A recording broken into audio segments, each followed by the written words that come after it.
आइए आज हम पढ़ाने वाले हैं आप लोगों को फोर्स बल क्या होता है। इससे पहले हम आप लोगों को बता दिए थे, गति बता दिए थे, गति क्या होता है, गति कितने प्रकार के होते हैं, ये सब चीज़ें बता दी गई थी। गति का समीकरण बता दिया गया था, 3 टाइप था, वो सब चीज़ें बता दी गई थी। उसके आगे आते हैं क्या, फोर्स। फोर्स मतलब बल। बल क्या होता है, कैसे आप पता पाएंगे कभी हमारे ऊपर बल लग रहा है कि नहीं लग रहा है। तो उसको समझने से पहले हम आपको बता दें कि कैसे पता पाएं कि हम बल हमारे ऊपर कब बल लगाते हैं, कब बल नहीं लगाते हैं, ये कैसे डिसाइड किया जा सकता है। देखिएगा, अगर हम क्या करें, जैसे ही हमारे पास व्हाइट बोर्ड है, व्हाइट बोर्ड को अगर हम पुश करें, धक्का मारें, धक्का मारने के दौरान अगर व्हाइट बोर्ड क्या करें, इधर हिल जाए। अब ऐसा थोड़ी है दीवार हम तो हिला सकते हैं, अब बाहुबली तो है ना, दीवार हिला देंगे। तो क्या करेंगे, जो चीज़ हम हिला दें, मतलब कोई चीज़ अगर स्थिर है उसको हम गतिमान कर दें, अगर गतिमान है कोई चीज़ हमारी तरफ आ रही तेजी से उसको रोक दें, तो क्या हो जाएगा, बल लग रहा है, मतलब हमारे बल से वह चीज़ रुक गई।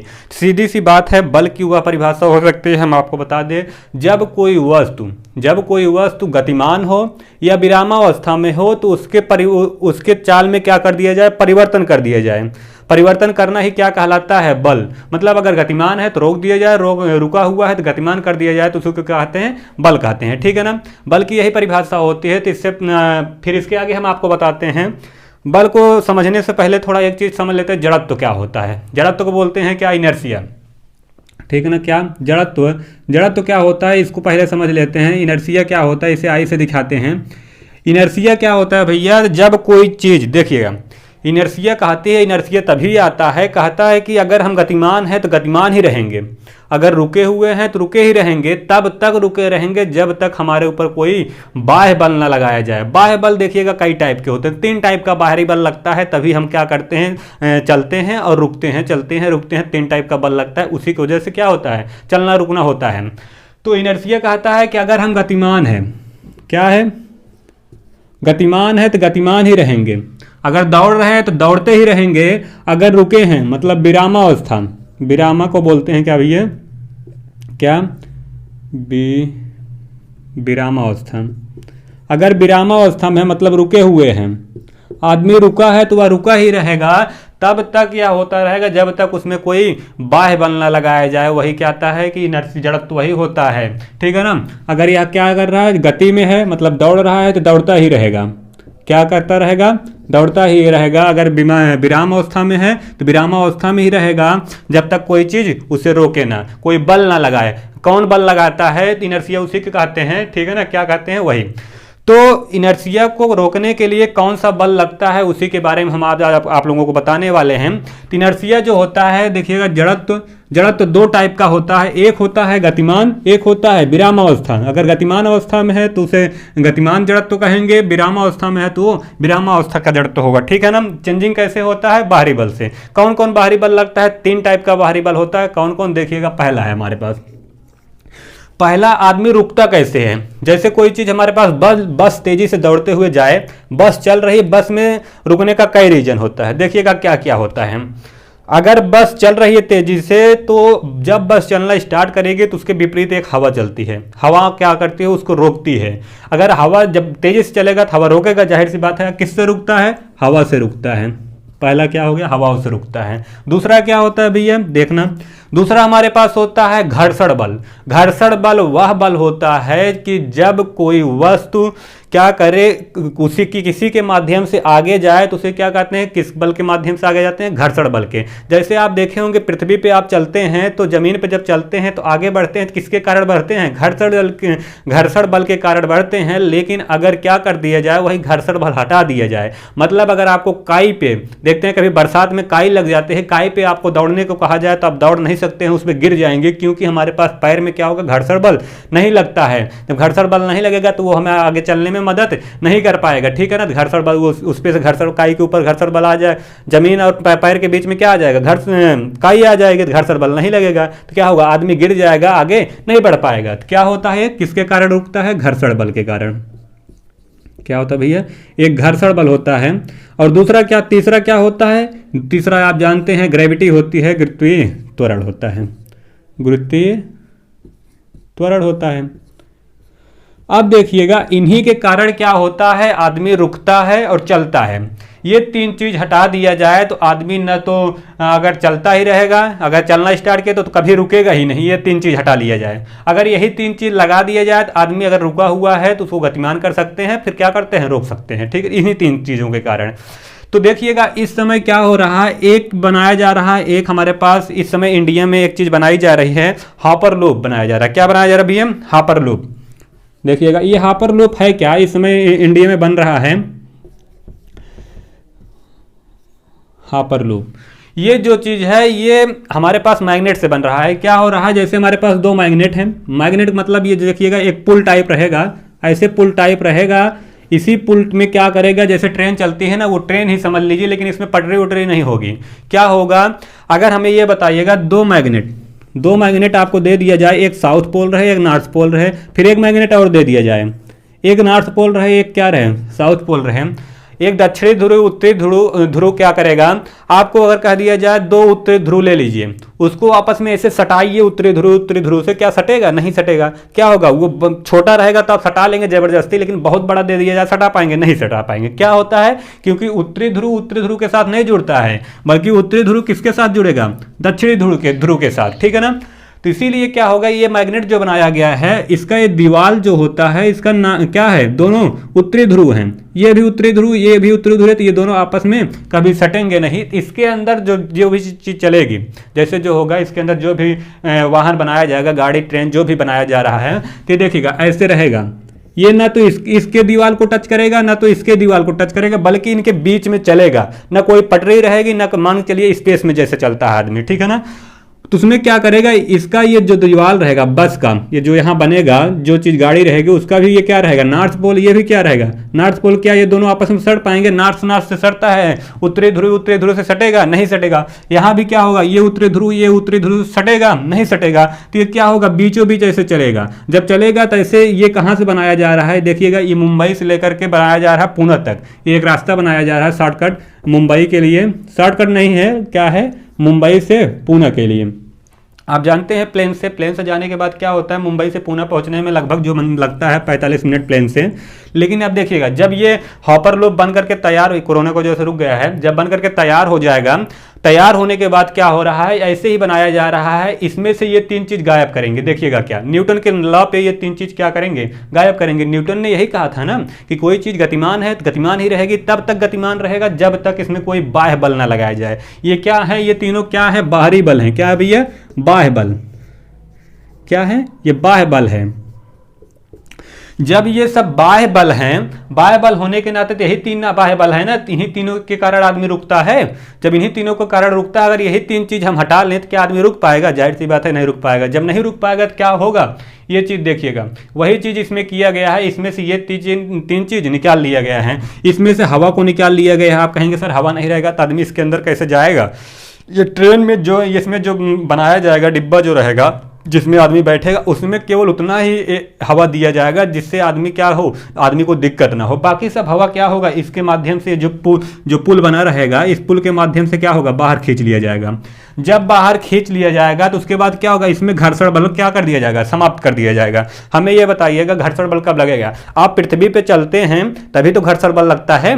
पृथ्वी पे आप ऐसे दौड़ते हुए जाएंगे तो आपका पैर क्या करेगा, पृथ्वी से टच करे तो पृथ्वी और पैर के बीच में क्या लगेगा, घर्षण बल। तभी आप स्लिप नहीं करते हैं, बल्कि क्या होता है, तेजी से दौड़ते हैं। घर्षण बल हमें चलने में क्या करता है, सहायता प्रदान करता है। जब काई आ जाते हैं चल पाते हैं, नहीं चल पाते हैं। ठीक उसी प्रकार से हमें यह बताइएगा, जब ये चीज इसका दीवार इस दीवार से टच ही नहीं करेगा तो इसमें घर्षण बल लगेगा, जाहिर सी बात है घर्षण बल नहीं लगेगा, क्योंकि इसका दीवार आपस में दोनों क्या हो रहे हैं, टच नहीं करेगा तो घर्षण बल उत्पन्न ही नहीं होगा। तो क्या हो गया, घर्षण बल भी क्या, हवा भी समाप्त कर लिया और घर्षण बल भी समाप्त कर लिया। एक चीज बचा क्या, गुरुत्वीय त्वरण। ये गुरुत्वीय त्वरण क्या होता है जानते हैं, ग्रेविटी क्या होता है, हमारे पास कहाँ से आता है, जमीन से आता है। हमें ये बताइएगा जमीन में ग्रेविटी कैसे लगती है। ये दक्षिणी ध्रुव उत्तरी ध्रुव मिलता है तभी तो खींचता है अपनी तरफ। ये बॉल क्या, ये हमारे पास क्या होगा, जैसे दो मैग्नेट ले लिए जाए, इसका उत्तरी ध्रुव दे दिया जाए और इसका उत्तरी ध्रुव दे दिया जाए, क्या ये इस पर गिरेगा, भले ही नीचे से ग्रेविटी लगेगी। जब ग्रेविटी लगेगी तो क्या इसका उत्तरी ध्रुव इसके उत्तरी ध्रुव गिरेगा, नहीं गिरेगा, बल्कि अगर दक्षिणी ध्रुव होता तुरंत गिरता, खींचता। जब उत्तरी ध्रुव है तो गिरेगा, नहीं गिरेगा, लगेगा तो ये रुक जाएगा। तो चाहे ग्रेविटी कितना भी लगे तो उत्तरी ध्रुव देखिएगा, दोनों उत्तरी ध्रुव है ना, क्या इस पे ये सटेगा, ये इस पे सटेगा, जाहिर सी बात है नहीं सटेगा। तो क्या हो गया, ग्रेविटी भी खत्म। जब ग्रेविटी भी खत्म हो जाएगी तो ये इसी में चलना स्टार्ट हो जाएगा। लगभग मुंबई से पुणे के जो आप प्लेन से जाते हैं 45 मिनट लगता है, तो इससे जो हाइपर लूप बन रहा है इस पे लगभग आप 12 या 13 मिनट में मुंबई में पहुंच जाएंगे, ठीक है ना। इसका रीजन क्या हो गया, इसमें से सब चीजें खत्म हो गई हैं। क्या क्या निकाल लिया गया, हवा, घर्षण बल, गुरुत्वीय त्वरण, मतलब एयर निकाला गया है, और क्या निकाला गया, घर्षण बल निकाला है, ग्रेविटी निकाला गया है, ये सब चीजें निकाल ली गई हैं। तब क्या होगा, आदमी रुकेगा, जरा भी धक्का मार देंगे वो रुकेगा ही नहीं, ठीक है ना। कब तक नहीं रुकेगा, जब तक उसे रोकने की व्यवस्था। आप कहेंगे सर ये रुकेगा कैसे, फिर ये रुकने का रीजन होता है इसके पीछे एक फैन लगा रहेगा। ये फैन क्या होता है, उल्टा घुमा दिया जाएगा, फैन को उल्टा नचाया जाएगा, तो क्या होगा, ये हवा को कवर करेगा, फिर क्या करेगा, रोकेगा धीरे धीरे। जैसे आप देखते होंगे जहाज हमारे पास जो पानी वाली जहाज होती है उसमें क्या किया जाता है, फैंस के ही माध्यम से रोका जाता है। अब ऐसा थोड़ा है उसमें ब्रेक मारेंगे पानी में ब्रेक लगेगा, नहीं, फैन को जब चलता रहता है तो आगे सीधा चलेगा तो आगे की डायरेक्शन में जाएगा, जब उसे रोकना होता है तो उल्टा चला देते हैं। कैसे, उल्टा चला देंगे तो क्या होगा, जहाज रुक जाती है, ठीक है ना। ठीक इसी प्रकार से क्या होता है, किसी चीज़ को रोकने के लिए, उसके स्थिति में परिवर्तन करने के लिए क्या चीज़ जरूरी होती है, 3 चीज़ जरूरत होता है। क्या क्या, हवा की जरूरत होती है, घर्षण बल की जरूरत होती है, और क्या होता है, गुरुत्वीय त्वरण। इन 3 चीज़ों को अगर हटा लिया जाए तो आदमी अगर चल रहा है तो रुकेगा ही नहीं, अगर रुका हुआ तो कभी चल ही नहीं पाएगा, ठीक है ना। इन 3 चीज़ों के कारण समझ में आया क्या होता है, किस कारण आदमी रुकता है। गुरुत्वीय त्वरण क्या, जड़त्व क्या होता है, समझ में आया। जड़त्व 2 टाइप के होते हैं, क्या, गतिमान अवस्था और विरामावस्था। चलिए इसके आगे आते हैं, इसके आगे आते हैं अब कुछ चीज़ें। अब न्यूटन ने जो अपना नियम दिया था, पहला नियम, न्यूटन का पहला नियम आप लोग सब जानते हैं, वो परिभाषा पे डिपेंड करता है। न्यूटन का हमारे पास जो पहला नियम था, देखिएगा, न्यूटन फर्स्ट लॉ क्या भैया, न्यूटन का फर्स्ट लॉ क्या है, ध्यान दीजिएगा।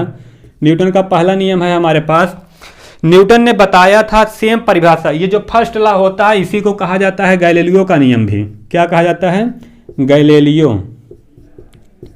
गैलीलियो का नियम भी कहा जाता है। और क्या कहा जाता है, जड़त्व भी कहा जाता है। क्या, जड़त्व, इनर्शिया। ये जड़त्व जो होता है मास के डायरेक्ट जुड़ा होता है, किससे, मास मतलब हो गया द्रव्यमान, ये हो गया मास, मास मतलब होता है द्रव्यमान, द्रव्यमान मतलब कोई भी वस्तु। ये क्या हो गया, ये मास ही है। कोई भी वस्तु क्या होती है, मास होती है, द्रव्यमान होती है। पंखा, कूलर, एसी, घर द्वार सब क्या है, मास है, ठीक है ना। अब देखिएगा ये जो कि किससे किससे जुड़े थे, मास का। न्यूटन का पहला नियम क्या होता है, उसे गैलीलियो का नियम भी कहते हैं, और क्या कहते हैं, जड़त्व भी कहते हैं। जड़त्व क्या, जड़त्व भी कहते हैं। जड़त्व डायरेक्ट किससे जुड़ा होता है, मास से, मतलब क्या, द्रव्यमान से। अब देखिएगा जड़त्व 2 चीज़ों से उत्पन्न होता है, एक होता है गतिमान होता है, एक क्या होता है, विरामावस्था होता है। आप जानते हैं गतिमान और विरामावस्था भी इससे पहले बताया गया है कैसे होता है। अगर पूछा जाएगा न्यूटन का पहला नियम क्या है, यही है। अगर पूछा जाएगा गैलीलियो का पहला नियम क्या है, इसको भी बता सकते हैं। गैलीलियो का नियम भी इसे कहा जाते हैं, जड़त्व का नियम भी इसे कहा जाता है, ठीक है ना। पहला नियम ये क्या होता है, परिभाषा पे पूरा क्या कर देता है, डिपेंड कर देता है। न्यूटन का पहला नियम किस पे जाता है, डिफिनीशन पे जाता है, परिभाषा पे। किस पे जाता है भैया, परिभाषा पे। न्यूटन ने बताया था कि अगर कोई वस्तु क्या है, गतिमान अवस्था में है, तो वह गतिमान ही अवस्था में रहेगी, तब तक गतिमान अवस्था में रहेगा जब तक उसमें कोई बल ना लगाया जाए। बताया गया अभी 3 बल कौन कौन, वही तीनों बल अगर नहीं लगाया जाएगा तो ये चीज़ रुकेगा ही नहीं, ठीक है ना। अगर रुका हुआ है तो आगे नहीं बढ़ेगा, न्यूटन ने यही बताया था, ठीक है ना। जब ये न्यूटन ने बताया था, ये पहला नियम इनका था। इनकी डिफिनीशन ही न्यूटन का क्या होता है, first law. First law Newton का क्या है, उनकी डिफिनीशन। डिफिनीशन क्या है, कोई वस्तु अगर गतिमान है तो गतिमान ही रहेगी, रुका है तो रुका ही रहेगा, जब तक उनके बाह्य बल 3 टाइप के, वो आपको बता दिए गए आगे, ठीक है ना। चलिए आते हैं सेकंड लॉ पे, न्यूटन का सेकंड लॉ। न्यूटन का दूसरा नियम होता है, भैया ध्यान से समझिएगा आप लोग। न्यूटन का दूसरा नियम क्या है, न्यूटन का दूसरा नियम, न्यूटन ने बताया था दूसरा नियम संवेग। न्यूटन का दूसरा नियम समझने से पहले थोड़ा संवेग समझ लेते हैं। संवेग इसको आगे आपको बता दिया जाएगा थोड़ा सा। संवेग जो होता है, संवेग को इंग्लिश में बोलते हैं मोमेंटम। संवेग होता है हमारे पास क्या, संवेग को पी से दिखाते हैं। पी होता है एम गुणे वी। ये पी हमारा क्या है भैया, संवेग है। इसे इंग्लिश में बोलते हैं मोमेंटम, संवेग है। ये एम क्या होता है, द्रव्यमान होता है, जिसे इंग्लिश में बोलते हैं क्या, मास। क्या है, द्रव्यमान है। और वी क्या होता है, वेलोसिटी होती है। क्या होता है, वेलोसिटी, जिसे बोलते हैं हिंदी में क्या, गलत हो गया, क्या बोलते हैं, वेग। वेलोसिटी होती है, ठीक है ना भैया। ये क्या हो गया, वेलोसिटी। मतलब अगर संवेग हमें बताना हो, मोमेंटम बताना हो, तो उसकी डिफिनीशन कैसे बताएंगे? द्रव्यमान तथा वेग के गुणनफल को क्या कहते हैं? समवेग कहते हैं। क्या? द्रव्यमान तथा गुणनफल के वेग को क्या कहेंगे? समवेग कहेंगे। अगर इंग्लिश में बताना हो तो कैसे बताएंगे? पी को बोलते हैं मोमेंटम। मोमेंटम किसे कहते हैं पूछा जाएगा, डिफिनीशन बताइए मोमेंटम की। क्या बताएंगे? मास इनटू वेलोसिटी का मल्टीपल जो होता है क्या होता है? मोमेंटम होता है। मतलब मास और वेलोसिटी का मल्टीपल कर दीजिए तो क्या आ जाएगा? वेलोसिटी। ठीक है ना। इसी के माध्यम से थोड़ा आगे बढ़ते हैं, इसको आगे बताया जाएगा संवेग को अच्छे से। ध्यान दीजिएगा, न्यूटन ने बताया था कि संवेग परिवर्तन की दर, सेकेंड लॉ में इन्होंने बता दिया था कि संवेग परिवर्तन की जो दर होती है, संवेग परिवर्तन की दर यह जो होती है बल के क्या होता है? इक्वल होता है। न्यूटन ने बताया कि संवेग परिवर्तन की दर क्या होती है? बल के इक्वल होती है। बल बराबर आप जानते हैं फार्मूला, इसी में अभी सिद्ध किया जाएगा कैसे आता है। ठीक है ना, यह बराबर में कैसे आता है। तो देखिएगा, दर मतलब होता है क्या? समय। दर मतलब होता है समय, और परिवर्तन मतलब होता है चेंज। मतलब संवेग जितने समय में परिवर्तन होगा उसे क्या कहते हैं? वो क्या होता है? बल के इक्वल होता है। परिवर्तन कैसे आप दिखाते हैं, हमें ये बताइए। आदमी अगर ऐसे शांति से घर में बैठा रहेगा, एक ही जगह बैठा रहे पूरा जीवन भर, तो उसमें कोई परिवर्तन होगा? नहीं होगा। जब वो कोई कार्य करेगा, जब कोई कार्य करेगा तभी तो परिवर्तन होगा। कार्य करने के लिए यहां से उठ करके यहां जाना पड़ेगा, या तो कुछ सोचे विचारेगा। मतलब कोई यहां से यहां तक जाने आने में कुछ कार्य करेगा ना, मतलब परिवर्तन कैसे करेगा? यहां से उठ के अगले स्थान पर जाएगा, वही हमारा क्या होता है? परिवर्तन होता है। वही होता है चेंजिंग। चेंजिंग होता है जब आदमी इधर से उधर कार्य करता है तब। तो देखिएगा, जब कोई आदमी किसी समय में कोई परिवर्तन करेगा तो उसे क्या कहते हैं? संवेग परिवर्तन। देखिएगा, दो चीज होता है। जैसे हम ये इस पॉइंट से आपको कह दिया जाए भैया यहां जाइए, अगर आप यहाँ ए से जाते हैं बी पे तो पूछा जाएगा कितना परिवर्तन हुआ। मतलब देखिएगा, अगर ए से आप चल रहे हैं 100 किलोमीटर प्रति हावर की स्पीड से, और यहाँ पहुँचते आपका कितना हो गया? 200 किलोमीटर प्रति हावर की स्पीड। अगर आप पूछा जाएगा मोमेंटम कितना होगा, संवेग कितना होगा, देखिएगा आप क्या करेंगे, कितना आप संवेग तय किए। देखिएगा, ये लास्ट वालों को मान लेते हैं P2। ये देखिएगा माइनस P1। P2 में से P1 घटाएंगे तभी तो आपका आया है कितना चले हैं। ठीक है ना। यहां से यहां तक आप कितनी दूरी तय किए हैं? अगर आप लास्ट वाले में से पूरा कितना चले, पूरा में से शुरू वाला घटा देंगे तो क्या आ जाएगा आपका? मोमेंटम। तो हम इसको लिख सकते हैं, ध्यान दीजिएगा भैया, इसको लिख सकते हैं संवेग परिवर्तन की दर P2 माइनस P1। यही क्या होता है हमारा? P2 माइनस P1 यही क्या है? संवेग परिवर्तन। परिवर्तन जो हुआ है किसी समय में हुआ है ना, मतलब कितना? देखिएगा, किसी समय में क्या हुआ है? परिवर्तन। हमने क्या दिखा दिया? टी। मतलब जितने समय में परिवर्तन हुआ है उसी को क्या कहते हैं? संवेग परिवर्तन। ठीक है। अब देखिएगा, संवेग परिवर्तन P बराबर हमने देखा है क्या होता है? P बराबर होता है m गुणे v, मतलब मास इनटू वेलोसिटी। क्या होता है? द्रव्यमान गुणे वेग। P के स्थान पे लिख सकते हैं कि इतना m इंटू v। m यहाँ 2 है तो m2 और v2 हो जाएगा। क्या हो जाएगा भैया? m2 v2 माइनस, देखिएगा P क्या है हमारा? P1 है, तो यहाँ भी हो जाएगा आपकी बार 1 m1 और v1 बटे कितना? t।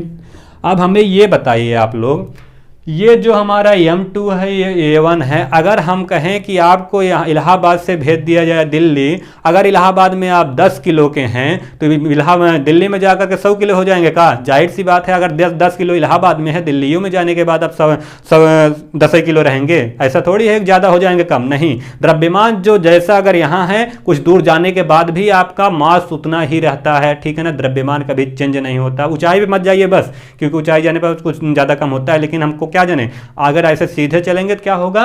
हमारे पास मास बदलता नहीं। तो इसलिए हम क्या करें, मास यहाँ भी बराबर होगा, यहाँ भी बराबर होगा। तो इसको हम लिख रहे हैं, देखिएगा यहाँ लिख रहे हैं, उसी को आगे, इसके आगे लिख रहे हैं, देखिएगा यम को लिख दे रहे हैं, m2 को लिख दे रहे हैं केवल m, और यहाँ भी कितना लिख रहे हैं? m1 को क्या लिख दे रहे हैं? क्या? m और v1। अगर आपको ना समझ में आए तो यहाँ m2 m1 बराबर क्या दिखा देते हैं? m। ये क्या हो गया? m2 और m1 बराबर कितना मान लिए? m, क्योंकि मास हमेशा इक्वल होता है। इतना बटे क्या? t। जब t हो गया, देखिएगा इसमें दोनों में कुछ कॉमन दिख रहा है। कॉमन क्या दिखा? m। जब m कॉमन दिख रहा है तो m कॉमन लेंगे तो यहाँ से m गायब हो जाएगा, बचेगा क्या? v2। V2 बच गया, माइनस यहाँ से m गायब होगा तो क्या बचेगा V1, मतलब जो कॉमन होता है वही हमारा क्या होता है, डिवाइड किया जाता है, भाग दे दिए, कितना बच गया m ब्रैकेट में V2 माइनस V1। ठीक है, अब इसके आगे नीचे क्या बच गया भैया, T। ठीक है, आपको नेक्स्ट वीडियो में देखे होंगे, पिछले वाले वीडियो में आप देखे होंगे क्या था भैया, असल रेशन जब आपको बताया गया था, त्वरण बताया गया था, तो उसमें त्वरण की परिभाषा क्या बताई गई, वेग परिवर्तन की दर को क्या कहते हैं, त्वरण। हमने आपको त्वरण में बताया था कि मतलब वेलोसिटी जो होती है चेंज होती है, चेंज इन वेलोसिटी, मतलब वेलोसिटी जो होती है चेंज होती है, तो वही किसी समय में ना, किसी समय में वेलोसिटी चेंज होती है तो क्या होती है, वही हमारा त्वरण होता है। V2 माइनस वहाँ त्वरण बराबर आपको दिखाया गया होगा V2 माइनस V1 बटे क्या था, T था। तो जहाँ V2 माइनस V1 है बटे T, हम इसके स्थान पे लिख देंगे क्या, पूरा, इस पूरे के स्थान में भैया हम कितना छापेंगे, क्या छापेंगे, A मतलब त्वरण, यही हमारा क्या होता है त्वरण, तो इसको दिखाएंगे m इंटू A, पूरे के स्थान पे कितना हो गया A। अगर आपको कोई दिक्कत हो तो इसके पूरे के बराबर त्वरण, ये पूरा हमारा क्या है, असल रेशन है, त्वरण है, क्योंकि आप पीछे वीडियो में पढ़ चुके हैं। ठीक, तो हमारे पास कितना आ गया, m इंटू A, यही हमारा क्या है, बल है। क्या है भैया, बल, यही तो बल है ना। तो हम इसको लिख सकते हैं F बराबर, बल को दिखाते हैं किससे, F से, और ma, क्योंकि जब ये बल है तो हमने यही दिखाया था ना, क्या संवेग परिवर्तन की दर को, क्या दर में परिवर्तन जो होता है उसी में क्या, उसी को क्या कहते हैं, बल कहते हैं। जब बल कहते हैं तो बल को हम कुछ से दिखाते हैं, F मतलब फोर्स, फोर्स मतलब बल। अब देखिएगा m था, मास हमारा हो गया, ये क्या हो गया, त्वरण। एक परिभाषा आप यहाँ से, एक डिफिनीशन यहाँ से भी निकाल सकते हैं। अगर आपको बल की परिभाषा दिखाना हो तो क्या दिखाएंगे, मास इंटू असेलरेशन के मल्टीप्लाई को क्या कहते हैं, फोर्स कहते हैं। हिंदी में बताना होगा तो द्रव्यमान तथा त्वरण के गुणनफल को क्या कहेंगे, बल कहते हैं। ठीक है, समझ में आया, इतना आप लोगों को समझ में आया। ये न्यूटन का सेकंड लॉ था। न्यूटन का सेकंड लॉ पूरा इसी पे डिपेंड होता है, किससे, संवेग परिवर्तन की दर जो होती है किसके इक्वल होता है, बल के। पूरा सॉल्व कर दिए भैया, हमारे पास इक्वेशन भी आ गया, कितना हो गया, यह बराबर यह में, तो ये कहाँ से चले, यहाँ से यहाँ, फिर यहाँ, फिर यहाँ, फिर वहाँ आ गया, तो यह बराबर क्या हो गया, वही हमारा बल था, तो हमने दिखा दिया कितना बल। ठीक है, चलिए आगे आते हैं, इसी के आगे अब हम आपको बताने वाले हैं ये F बराबर जो ma आया है, ये ma का यूनिट क्या होगा, मात्रक क्या होगा। ठीक है, इसका मात्रक क्या होगा, ध्यान देना। हमारे पास दिया आया था कितना, F बराबर ma, यही बल का फार्मूला होता है। कोई पूछेगा तुरंत बताइएगा, अगर आपको परिभाषा भी ना आती रहे, जो शुरू में परिभाषा बताया गया था, तो इसी से बताइएगा, द्रव्यमान तथा त्वरण के गुणनफल को क्या कहते हैं, बल कहते हैं। कोई गलत नहीं काटेगा। ठीक है, देखिएगा, इसी से हम क्या निकालेंगे, यूनिट निकालेंगे, मात्रक। आप लोग मात्रक रटिएगा मत, चीज़ों को अच्छे से समझ लीजिए कैसे मात्रक यूनिट निकलता है। अब देखिएगा, मास, मास मतलब होता है द्रव्यमान। कोई भी चीज़, आप आलू लेने जाइए मार्केट में आपसे कह दिया जाए भैया जाओ 1 किलो आलू लाओ, तो आप दुकानदार के यहाँ जा करके क्या कहेंगे कि 1 किलो आलू दीजिए, कि 1 किलो आलू दीजिएगा कि 1 मीटर आलू दीजिए, आप कहेंगे 1 किलो आलू दीजिए। क्यों, क्योंकि हर चीज़ का क्या होता है, यूनिट अलग अलग होता है। जैसे लंबाई को किस में मापा जाता है, किसमें, मीटर में, वैसे द्रव्यमान को, किसी चीज़ को अगर आलू, प्याज, गोभी, भाटा, गेहूं, चावल सब किसमें तौला जाता है, किलोग्राम में। ठीक है ना, तो मास, मास मतलब होता है द्रव्यमान, द्रव्यमान में यही सब आते हैं, किसमें तौला जाएगा, किलोग्राम में। किसमें भैया, केजी, किलोग्राम मतलब केजी। असल रेशन का आप जानते हैं, पीछे बताया गया था क्या होता है यूनिट, इसका शायद ना बताया गया हो तो देख लीजिएगा। असल रेशन का यूनिट क्या होता है भैया, हमारे पास मीटर प्रति सेकंड स्क्वायर, ये बहुत लोग ऐसे लिखते हैं, देखिएगा, मीटर पर सेकंड स्क्वायर, ये क्या होता है, त्वरण का मात्रक। अब देखिएगा, जब इतना हो गया, यहाँ बीच में कुछ नहीं है, क्या है, गुणा है। अब इसका ऊपर वाले का गुणा, ऊपर होगा नीचे वाले का नीचे, कैसे कर देंगे, केजी गुणे क्या, देखिएगा गुणे अब नहीं लगाया जाता है, इनटू मीटर प्रति सेकेंड स्क्वायर। ये किसका यूनिट आ गया, फोर्स का। ये क्या है भैया, बल का मात्रक। क्या है, मात्रक। मात्रक समझ में आया कैसे निकला, ऐसे ही निकलता है मात्रक। अगर एक इसका एक और मात्रक होता है, क्या, बल का मात्रक होता है न्यूटन। न्यूटन के नाम से एक मात्रक रख दिया गया, क्या, न्यूटन। क्या रख दिया गया भैया, न्यूटन। एक मात्रक क्या होता है, न्यूटन। 1 न्यूटन बराबर होता है, जान लीजिएगा, 1 न्यूटन बराबर होता है 10 की घाते 5 क्या, डाइन। 1 न्यूटन बराबर कितना होता है, 10 की घाते 5 डाइन। समझ में आया? इतना हो गया कैसे मात्रक निकला। ठीक है, अब आगे चले। ये था सेकंड लॉ में ये चीज़ें थी, तो इसका मात्रक भी निकाल दिए। अब आते हैं न्यूटन का थर्ड लॉ, तीसरा नियम क्या होता है न्यूटन का। न्यूटन का तीसरा नियम देखिए भैया, हमारे पास न्यूटन का तीसरा नियम जो होता है, न्यूटन के तीसरा नियम में न्यूटन ने बताया था कि एक्शन पर क्या होती है, रिएक्शन, लेकिन विपरीत दिशा में। देखना न्यूटन ने क्या बताया था भैया तीसरे नियम में। न्यूटन का तीसरा नियम है,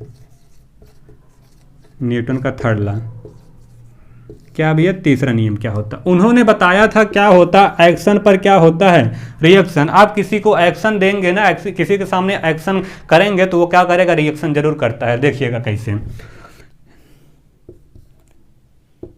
एक्शन क्या होता है, किसमें चेंज हो जाता है, रिएक्शन में। एक्शन मतलब होता है क्रिया और रिएक्शन मतलब होता है प्रतिक्रिया। क्या होता है भैया, क्रिया पर प्रतिक्रिया। ये सब क्या होते हैं, किस पे होते हैं, विपरीत दिशा में।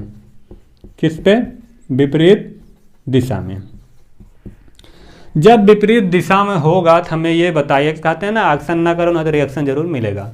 और क्रिया प्रक्रिया ये क्या होता है, न्यूटन ने बताया था कि अगर आप, तीसरे नियम में इन्होंने क्या बताया था, अगर आप किसी वस्तु पर जितना बल लगाएंगे वो वस्तु आप पर भी उतना बल लगाएगी विपरीत दिशा में। ठीक है ना, लिखा गया है ना किस पे, विपरीत दिशा में। मतलब अगर हम आपको एक तमाचा खींच के मारे गाल पे, तो आपका गाल भी हमारे हाथ को उतना ही तेज मारेगा जितना हमारा हाथ आपके गाल को मारा है। आप कहेंगे सर गलवा तो ज़्यादा लगा है, हथवा कैसे कम लगा, क्योंकि हमारा गलवा जो होता है बहुत मुलायम होता है। इसे पकड़ो उजाल लो कहा, इसको उखाड़ पाओगे, इस पर चाहे जितना मारो कम लगेगा इसकी अपेक्षा, क्योंकि ये मुलायम, ये का कठिन। ठीक है ना, कभी जिम उम वाले से मत करिएगा लड़ाई उड़ाई, क्योंकि हाथ बहुत मजबूत होता है, एक ही मारेगा तो उसको 5 बराबर लगेगा। ठीक है ना, तो यही रीजन होता है। आप कहेंगे, वो कहेगा भैया आपने तो हमको मारा, हमारा गाल भी तो आपको मारा। ठीक है ना, कहेगा अच्छा।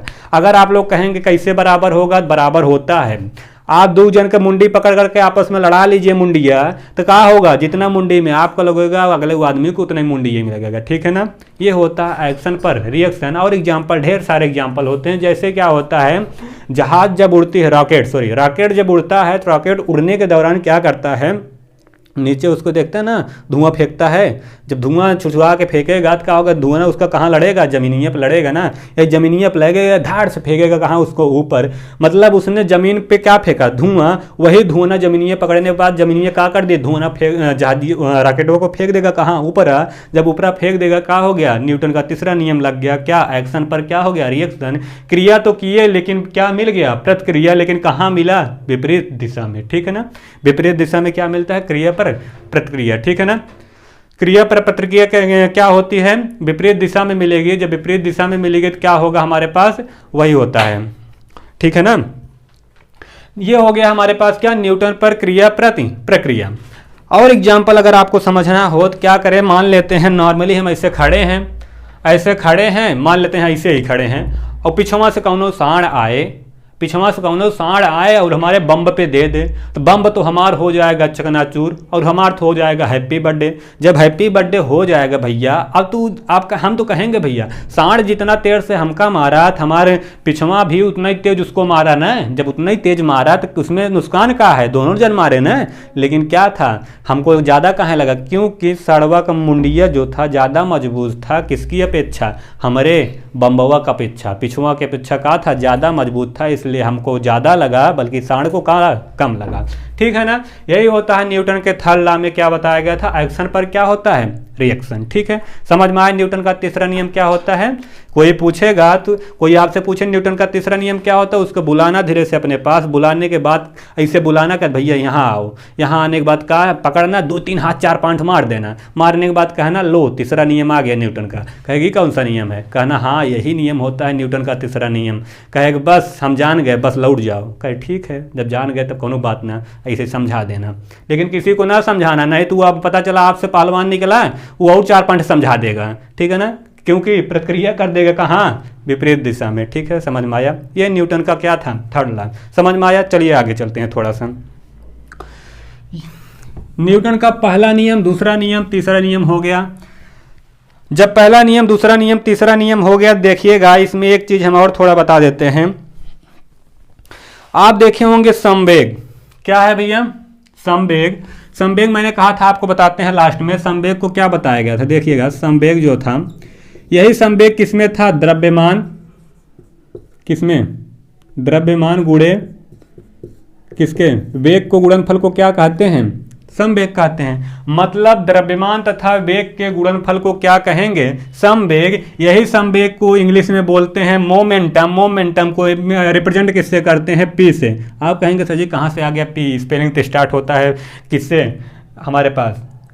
यम से। कोई ज़रूरी नहीं है, ठीक है ना।